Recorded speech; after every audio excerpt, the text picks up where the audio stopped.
Hi, I'm Kirsten Horsburgh. I'm Chief Exec of Scottish Drugs Forum, and in 2015 I did a Winston Churchill Memorial Trust Travel Fellowship where I actually came to Australia and visited Sydney, Melbourne and a number of other areas to bring back some evidence about what Scotland could be doing to reduce the numbers of drug deaths that we have. Scotland faces a public health emergency in terms of our drug-related deaths, and one of the key recommendations from my report was that we should be open safer injecting facilities for people who are injecting in street-based locations and to provide a place of safety. That's great. And when you came home, what was your feeling about what you'd seen that influenced conversations with politicians and ministers of state, council, etc.?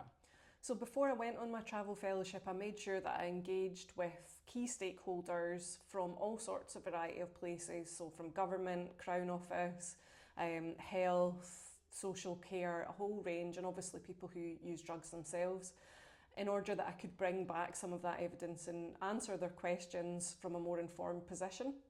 And one of the key things that I brought back was about the huge evidence base for these types of facilities, what they could offer for people, not just in terms of reducing bloodborne viruses, reducing the transmission of bloodborne viruses, reducing the risks of overdose deaths because there are people there on site to intervene immediately, but also the community benefits and the benefits of just having a place for connection for people. And I think that's the key thing that these facilities offer, is giving people a place of hope, connection, of non-judgment, and just a place where they can feel valued. And often when people attend a facility like this, their self-esteem's really low, they're lacking a lot of self-worth, and just having people who care and who can treat people where they're at with no expectation can actually result in hugely positive changes for people in their lives.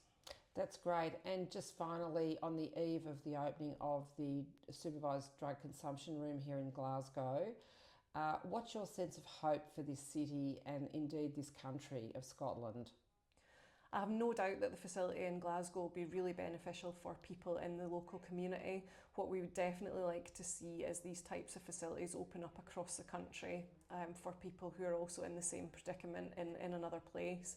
But ideally what we'd really like to see is not just one type of service. So these facilities have lots of different types of models. So this one will be very wraparound services, it's an integrated model, it's a fixed site, but if we could have mobile units, if we could have spaces that were for women only, if we could actually get to the point where anywhere where somebody went to collect their injecting equipment, there was also the option of a room where people could use in if their alternative was they were about to go into the street and up a lane and into a really unsafe, undignified, unhygienic environment. So just that, creating that normality with these facilities to offer people that dignified space would be my hope for the future. Yeah, great. Thank you, Kirsten, and all the best to Glasgow in the next few months and indeed next few years. Thank you very much. Thank you.